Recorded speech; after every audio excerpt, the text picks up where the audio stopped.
Welcome back. You're still watching Newsfeed PM, the late edition. And we continue our coverage on the latest of South Africa's first quarter 2025 employment figures, which have painted a bleak picture of the country's youth unemployment. 8.2 million working-age South Africans were out of work in the first 3 months of the year, with unemployment edging up to 32.9%. That's up from 31.9% in the last 3 months of last year. Women and youth remain the most vulnerable in the economy, and concerningly, many of them are discouraged from continuing their job hunts. The question is, has government policies really failed to address the persistent crisis that the country is facing? To help us answer this and other related questions, we'll be speaking to the various political parties that we do have. We're joined by Jabu, who is EFF MP. We're joined also by Michael Bagram, who is from the Democratic Alliance. He is, of course, the DA's Labour analyst. Jabu, of course, is a member of the Portfolio Committee on Employment and Labour. And we have Advice Koma, who's chairman of Action SA Youth Gauteng. Guys, a good evening to you. Thank you so much for joining us. Of course, Advice letting us know that he's in the dark there because he is in the middle of load shedding, unfortunately, at the moment. But important nonetheless. I think Advice, perhaps since we started chatting about you, let's talk about what you make of these numbers. We say 32.9%, but it gets even more concerning when you look at the expanded definition of unemployment. It was 41.9, now 43.1%. Were you optimistic at all when we knew yesterday that today we'd be getting these numbers? No, thank you so much, and thanks to the viewers at home, and greetings to the panelists. I think the spirit is very low. There were no optimism in terms of expecting these numbers. Clearly, you could see that the GNU, in terms of their workings, there's no priority when it comes to the issues of unemployment. Particularly when you look in terms of youth, you will get a broader picture in terms of what's happening, because on the ground, young people, remain highly vulnerable when it comes to issues of unemployment. So today it validated our views and our expectation when it comes to this GNU, when it comes to unemployment. Yeah. Jabu, I'll let you go next. Your initial reaction to these numbers. Thank you very much, Naledi, and greetings to your viewers and Commander-in-Chief and EFF members across the country. We are not surprised, Naledi, with the statistics that has come. The reason why we are not surprised is because the government, especially the GNU-led government, is not willing to change the status quo of the country. They are not willing to change the policy position that has already dealing with the marginalized society, dealing with youth unemployment. There's nothing that is tangible that the government is willing to do. You can see, Naledi, we have been consistent in our plea for government to transform the economy, to nationalize key sectors of economy so that we can have industries, and to change the curriculum. Our curriculum vis-a-vis what is on the ground is a mismatch. So if the government is unwilling to do that, we will perceive this unemployment rate forever and ever. Thank you. Yeah. Both of the speakers that just spoke right there, Action SA and the EFF, saying that to them it shows that the government of national unity is not working. Of course, Michael will speak for the Democratic Alliance. But I do want to say this to our viewers. We did reach out to the ANC, and by the time we went on air, they were unable to allocate someone for us to come and have this really important discussion that impacts millions of South Africans. But Michael with us this evening. Michael, our two speakers saying GNU simply isn't delivering what the voters wanted to see when they headed to the polls in May last year. I understand that my beloved colleagues obviously are outside the GNU, so the lady doth protesteth too much. The bottom line is the GNU has, in fact, made it a priority for job creation. In fact, every single political party, whether they're in the GNU or not, have made it a priority. And in fact, I think what we're looking at now is, unfortunately, a result of actually having centralized, the economy being more centralized under government, like ESCOM and all the big parastatals, all the big national government businesses. Everything has failed South Africa, and we need to actually change tack completely. Now, when you look at this and you underline it and you see where we're going, it's been a trajectory of almost 30 years of these figures getting worse and worse. And in fact, if you look at the statement put out by COSATU this afternoon, they're actually looking at a much bleaker picture. And you would have thought, and I would have thought, that maybe they're in a little bit of an uptick because the first quarter is still got a lot of employment through the tourism industry. People are still in South Africa during that first quarter, and yet this is really bleak. This is absolutely terrible. And statistics, South Africa don't lie. There's the statistics. And we are over 40% of our country can't get a job. And so it's disastrous. We saw that Arab Spring happen in North Africa when unemployment there rose to 25%, and the people revolted. So we can't carry on this way. And we need to have a look at a different way altogether. We can't have the legislation that we've got now. We can't have a handbrake to job creation. But I am seeing a light at the end of the tunnel, and it's not an oncoming train. The light is that we're seeing NEDLAC has had very productive discussions. It's taken, yes, a long time. It's taken 4 years, their discussions, but they put out a new Code of Good Practice of Employment, which is Schedule 8 to the Labour Relations Act.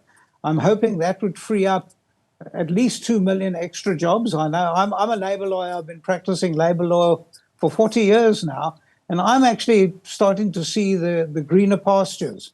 I'm also starting to see how we've taken some of the legislation and say we need to free up the small business sector. Now, it was Tito Mboweni many years ago, a wonderful guy that he was, and unfortunately he's passed on, but he said we need to deregulate the business community, we need to deregulate employment. And he said then, this was over 10 years ago, that would create 2 million jobs by the stroke of a pen. And I believe he was correct in saying that. And the history has shown us that he would be correct, because now what's happening is that NEDLAC is saying we need to deregulate.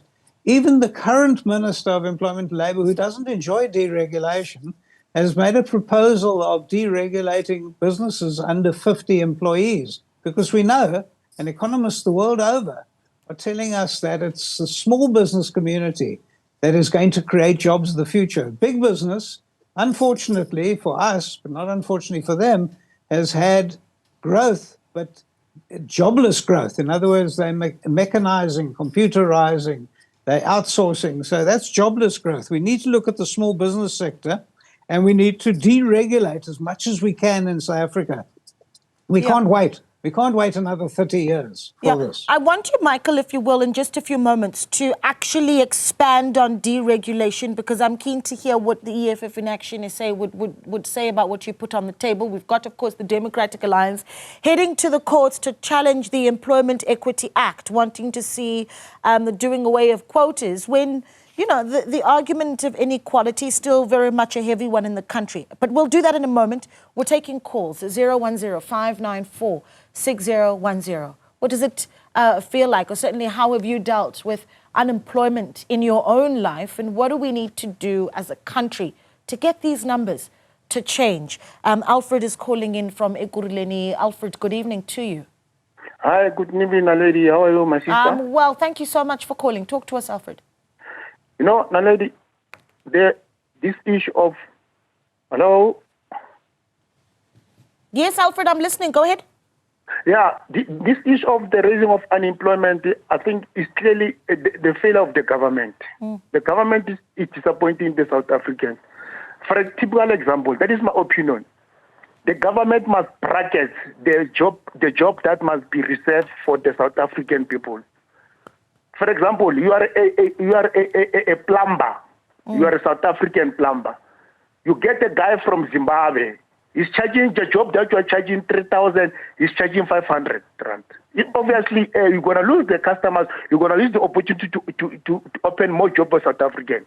So the fail of the government to make sure that the people are in the country that are illegal. The most important is that the government must bracket that no, this specific job must only reserve for South African people.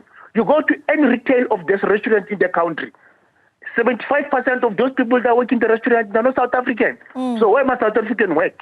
But the government is there. They're doing nothing at all. Yeah, okay. All right, strong points. Thank you so much for that, Alfred. Mduduzi is calling in from Germiston. Mduduzi, good evening. Hi, good evening, my lady, as well as your panelists and the viewers at home. I also wanted to share the view that your current member was speaking about how disappointing that, again, State SA is not sharing how the impact of illegal immigration is displacing the 8.2 million unemployed South Africans. Because if you remember the previous DG, he could not confirm as well how many illegal immigrants are in the country. As with the last Minister of Health of Home Affairs, Dr. Aaron Mzalidi, who confirmed that the only figures that they had was 2 million migrants who came into the country and did not return back. And you can think of that 2 million that out of this 8.2 million unemployed South Africans, it means that they've also displaced the South Africans that are in the labor market. And this is what the Ministry of Labor, as well as with organizations such as Action SA, Chaotic Alliance, the MK Party and so forth, all those organizations that have been covered in the media, that they are trying to tackle this issue of illegal immigration. So I find it very disappointing that, again, the DG of SA is still manipulating the country, and they've even failed to show up on your show to give their perspective, especially as we are talking about illegal immigration in Europe, UK. We saw with the UK unrest how even the lowly skilled UK British were complaining that they cannot get housing, they cannot get minimum jobs, but illegal immigrants that come from Syria, in the English Channel, as well as from Africa, were displacing them. And this is a cast issue that to tackle as a country post the elections with the GNU. Okay, so thank you for that really insightful Mduduzi and Germiston. Alfred and Mduduzi both talking about the issue of migration, right? Illegal foreign nationals that are in South Africa. Is that where we're losing our jobs too? We're going to continue with our panel on the other side of this short break. Stay with us. Welcome back. You're still watching Newsfeed PM, the late edition with myself, Naledi Mulao, and we'll continue to look at those numbers coming from Stats SA, of course, so showing us the unemployment data. And the state of those numbers really quite concerning. 43.1% for the expanded definition of unemployment. The official unemployment rate at 32.9%. I want to share a little bit more of those numbers. For women in South Africa, 46.1% of women of working age in South Africa are unemployed. 39.8%. No, it's 39.8 for women, 46.1 for young people. So very, really concerning, those numbers. Just before the break there, we had two callers talk about how we need to deal with the issue of understanding the data of just how many illegal immigrants we have in the country, and if that is what is pushing some South Africans out of the system. And again, the issue of foreign nationals, and I'm going to bring it to you, Tebogo, of the EFF. What we do about that? What do you say to those callers that say 8.2 because those jobs are taken by people that are not South African?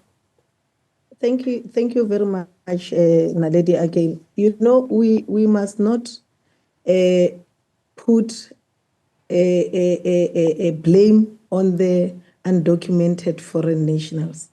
That is disingenuous for us to do that, because if you check, as the EFF last year, we once did a research, especially on the hospitality industry and on the farming industry, to check how many foreign nationals are there in the country that are working.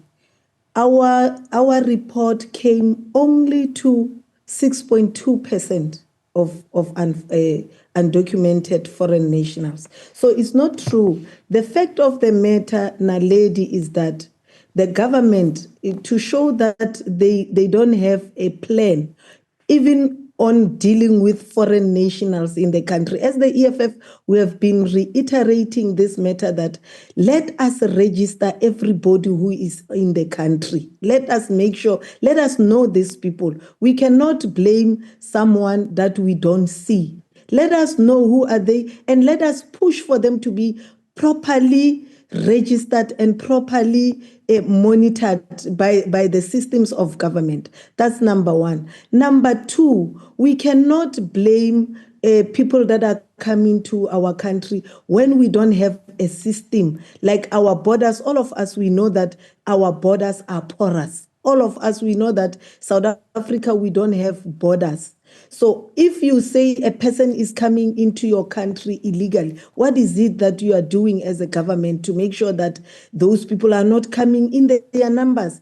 That on its own, it shows the failure of the government to manage its own affairs. So if you are unable to manage your own affairs, you'll also be unable to make sure that your people are properly taken care of. When you look into the statistics, Naledi, it tells you about the vulnerable groups, which is the youth and women. And when you check the statistics of women in the country, we are making plus minus 46% of the population. And we are the ones that are taking care of the families financially and otherwise. So, so if we don't have job, who is going to take care of their families? But now, as the EFF, we are saying, when you look into the youth also, they are not working. And most of them are graduates. What type of education are we giving to our people, to our youth? Are we saying the type of education that we are giving, is it significant to make sure that it fights against unemployment? No. Okay. So what we need to do as a country, we must make sure that we match the curriculum. We must give education that is faced with unemployment, that will be able to make sure that there are industries in the Okay. country. You understand what I'm saying? Sure, and you've Yes. raised the issue around curriculum as well, so I don't want to go back to that, because I want to take things forward. Michael, your response briefly, if you can, on the issue of foreign nationals taking up these jobs, as is the point made by our two callers. And then I do want you to unpack. When we say deregulate business for the benefit of the viewer, where we start to deregulate as quickly as possible so that those jobs are unlocked. Thank you. Yes, we certainly must be very careful not to start pushing xenophobia. Maybe that's the one point I can agree with the EFF. Not much, but that we certainly must not blame the individual who's desperate, that comes here and needs a job. And in fact, my understanding is the majority of people in jobs today actually do have work permits and do have ability to work here. So you can't push them out. Our constitution is quite clear that the workers must be protected. It doesn't say South African workers, any worker. That's the one thing. The second thing is, even if there are 1 million foreigners in this country, and of that million, let's say 200,000 have taken jobs, well, that doesn't help us with the 8-point-something million that can't find a job, in 8.2 million. So we'll still have 8 million South Africa. If you take every foreigner and just throw them out, whether they're documented or not, you'll still have 8 million unemployed. So that's not an answer, and let's not blame the individuals. Let's not have xenophobia. It leads to horrible things. We all know that. When I talk about deregulation, I can speak for hours, but let me give you one example that will create an enormous amount of jobs. If you deregulated by saying that every small business, let's call it under 100 people, would not have to fall under the bargaining council system, we would probably create 2 to 3 million jobs by the stroke of a pen at no cost to government and no cost to the business community. The small businesses are desperate to actually create more employment and to make more money for themselves. They would take in people immediately. Now, like I said, I practice labor. I speak to small businesses, at least 10, 15 small businesses every day. And they all tell me that they can't handle the regulations. It's too expensive, it's too risky, and it's impossible to have them to face. I mean, if you've got a small business that has to go to the CCMA or a bargaining council or even to the Labour Court, they basically can close up their business. And I go back to the early days of when we were discussing the very first time, 10 years ago, discussing the deregulation from the bargaining councils. We had successive ministers in government, all under the ANC, all saying that we do need to deregulate the small business sector. And there are lots of ways, but the easiest one is just say, uncouple you from the bargaining council, go out there, employ people. Well, we are doing that to an extent, because now what's happened, NEDLAC has suggested that it'll be easier to dismiss people, easier to hire people, and you won't have that risk if people are under probation. Now, once you've got that, and once you've got a small business that employ 3 people, they'll probably go out and employ another 3 people, knowing that you're not married to the person. If they're under probation, they're not working out, no good, you can ask them to leave. And they will immediately then go out to do that. Now, we've got probably about 3 million small businesses in this country. If that 3 million small businesses take on 3 people extra, each one of them, well, then you've almost cured our unemployment. And it sounds weird, but that would be a very quick and a simple way without costing us anything, without costing the taxpayer anything. We need to do it. We need to get people in. The bulge of our community, the bulge, is the youth. All right. We've heard this from the ELF. The youth are the real ones that are suffering. Okay, so here's where it becomes a contentious conversation. And I see, of course, Dawogo shaking her head, and I'll give you an opportunity in a moment. But the problem then becomes, are we then having a debate around protecting jobs and certainly the quality of jobs versus creating jobs? But we're going to take calls. Morenedi's been quite patient, having called in from Pretoria. Morenedi, good evening. Thanks for calling.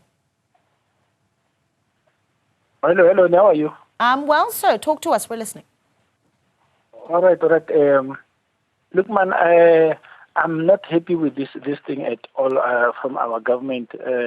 I want to say here, just straight to the point, there are people in the government, when they start the government, they promise us jobs. They even can say maybe 20,000 jobs will be created. But they don't come back maybe quarterly and say out of 20,000 jobs, at least maybe we got maybe 10 people employed. So these people, there is no one who's holding them accountable.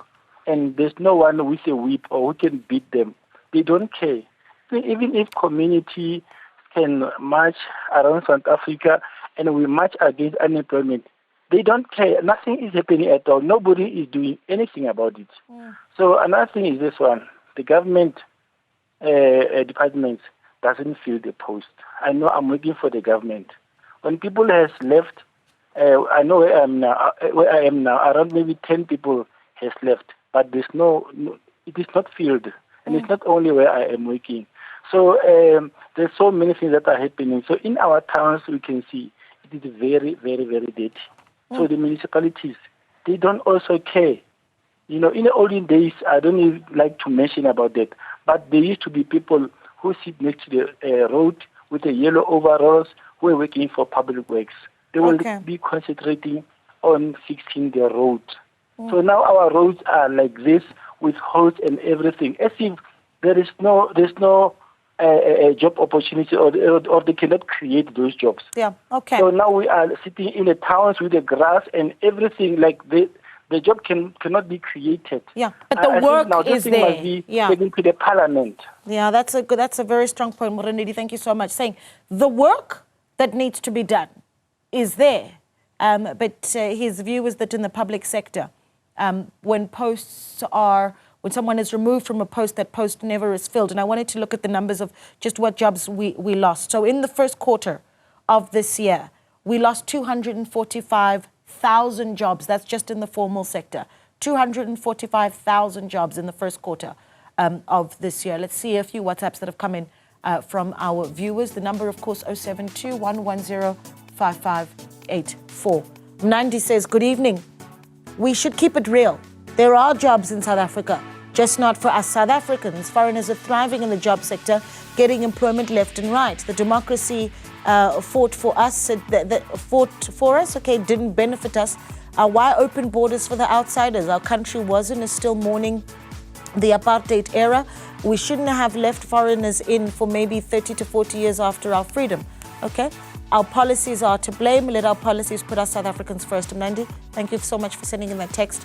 Puti says, good evening, Naledi. This unemployment rate of 32.9% is shocking, whilst also taking into account the levels of poverty, crime, the high cost of living in our country. The solution is to tax the rich, reduce the cabinet size, reduce the so-called VIP protection units, the government to tackle fruitless and wasteful expenditure. Thank you so much for that. Seeing one more for now. Anonymous says, Department of Public Works and Infrastructure was employing people throughout each region to clean the streets, plumbing, buildings, etc. But since the tender entrepreneurs took that luxury of departments to employ people. Okay, thank you so much for that. Let's go back to our panel advice. You've got, of course, the issue that has been raised around what we do about the quality of jobs. Michael saying, well, let's do away with the coupling of bargaining councils for businesses that employ less than 100 people and make it easier for small businesses to hire and fire because it is less expensive and they're tied to less regulation. Do you agree with that advice? No, thank you so much. Maybe before I answer your question, I also want to come in with the issues that, most of the callers are raising, which I've seen that, they've highly been dismissed by my fellow colleagues. I think, sometimes not always we need to make these things take it into an academic context. Academia provide us, with the necessary mechanism to conduct this research. But I think as well, while we are conducting this research, which the fellow panelists are speaking about, it's also very important to listen to the people on the ground. And from what I've captured, people are saying, while there's a need for more employment to be created, but there's also certain jobs that should be reserved for only South Africans, which will also, decrease these numbers that we are seeing. Because if you can dive deep into the stats, it tells us that, the unemployment youth have increased, the employed youth have also decreased. So if you check that particular combination, it means that anything that can come through the youth way, it means that these numbers can change in their reflection. Another thing that I'm hearing while we are on this issue of regulation and being able to hire and fire in a simplest term, these are the continuing of the promises that are being made instead of taking the accountability. Like what the fellow panelists said when they said the stats are real, the stats say have produced concrete numbers. So there must be a clear indication to say to the GNU to say, this is how we are going to create employment. This is how we are going to change the outlook and ensure that, the stagnant 1% of our GDP, it grows in this way. But I'm not hearing and capturing that. So these are some of the issues that we need to consider, in ensuring that there's accountability. That accountability must also come with policy reforms that will ensure that the unemployment that is currently experienced by all South Africans and the worrying part, the expanded one, to ensure that we find South Africans into the employment. We take young people, all South Africans, because behind these numbers, it tells a deepening story. These are the young people who continuously send their CVs. Because what we are seeing now, regardless of the qualifications that you are having, you and I, we are aware that doctors today are seated at home, highly qualified, and they are ready to go to employment. It's not always about the issue of skill. It's that our government, it's not prioritizing and treating this issue with the agency that it deserves. So as a result, instead of the promises that they've made while they wanted to go into government, while they formed this particular coalition, they're failing to deliver on the job. So they must be honest to South Africans to say, we are failing on this front. This is 1, 2, 3, 4. Maybe can invite other political parties if they need solutions, like what we have seen, when we passed the budget, where parties like Action SA, ourselves, we came into play to provide solution. The very same mechanism, if they are failing, we are readily available to address this failing GNU. The debate around policy and what we legislate and what we do to deal with the numbers is one that can go on for hours. And I made the point before we started the show is that if you've been unemployed, and I'm going to, if you'd allow me just to emote a little bit, I certainly have been unemployed. And what it feels like is a sense of complete helplessness, right? There's nowhere to turn. That's what it feels like. And so as we go on about legislation, if you've been unemployed, you're watching the news right now and you're thinking, well, this is all good and well for you guys to debate policy, but how does this impact my life? So when we come back from the break, I'm going to ask our panelists to do this when we come back. Speak directly to that unemployed individual who's watching this conversation on the other side of this. Stay with us.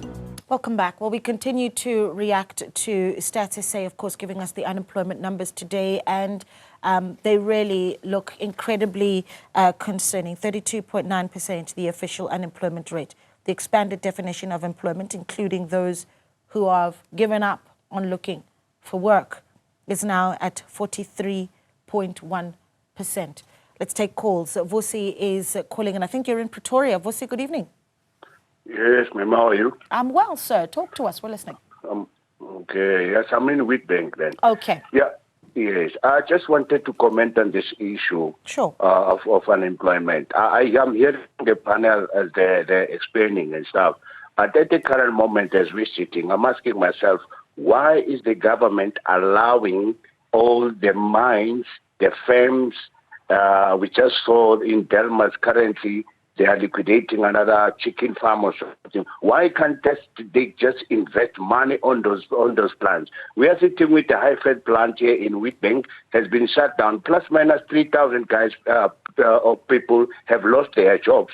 If we look at the VAL, the ISCO is going down again. Why can't they just invest on those things so that the people who are looking for jobs must have permanent jobs that would sustain them for their families then? Instead of sitting saying, no, we need to implement this, we need to implement that.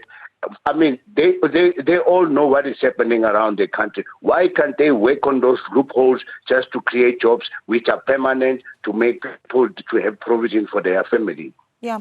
And here's what's interesting about what you're saying, Vusi, is that the data today also showing which sectors are bleeding jobs.